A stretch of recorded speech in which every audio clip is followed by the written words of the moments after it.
இந்த உலகத்திலேயே மிகவும் ஆரோக்கியமான சத்துக்கள் நிறைஞ்ச பானம் எது தெரியுமா? தண்ணீர். ஆனா நாம யாருமே இதோட மகத்துவத்தை புரிஞ்சுக்கிடல. ஏன்னா இது நமக்கு இலவசமா கிடைக்குது.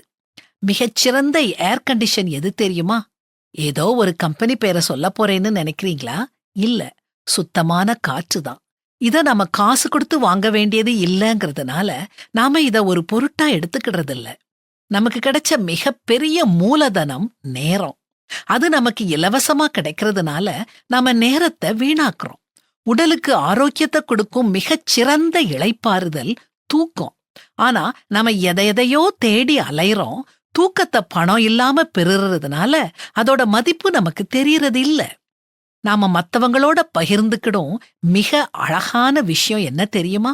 புன்னகை. இது பைசா செலவு இல்லாம கிடைக்கிறதுனால இதோட வலிமை நமக்கு புரியறது இல்ல. நம் பெற்றோருடைய அன்பு ஆழமானது, தூய்மையானது, அசைக்க முடியாதது. ஆனா அது நிபந்தனை இல்லாம நமக்கு கிடைக்கிறதுனால நாம் அதை பெருசா எடுத்துக்கிறதே இல்ல.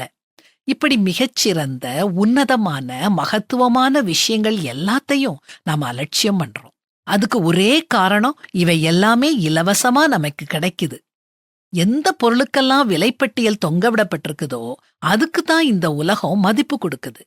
நாம ஏன் இப்படி இருக்கிறோம்?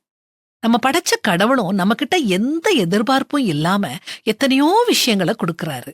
அன்பு, கிருபை, சமாதானம், சந்தோஷம், இப்படி சொல்லிக்கிட்டே போகலாம். இலவசமா கொடுக்கறாரு. இலவசமா பெற்றிருக்கிறோம்.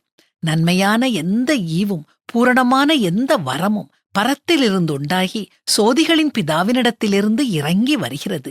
அவரிடத்தில் யாதொரு மாறுதலும் யாதொரு வேற்றுமையின் நிழலும் இல்லை அப்படின்னு வேதாகமத்துல போடப்பட்டிருக்குது. கொஞ்சம் ஆசுவாசப்படுத்திக்கிடுவோம். நம்மை சுற்றி நிதானமா பார்ப்போம். இலவசமா நமக்கு கிடைச்ச பொக்கிஷங்களை ரசிப்போம். நன்றியோட இருப்போம்.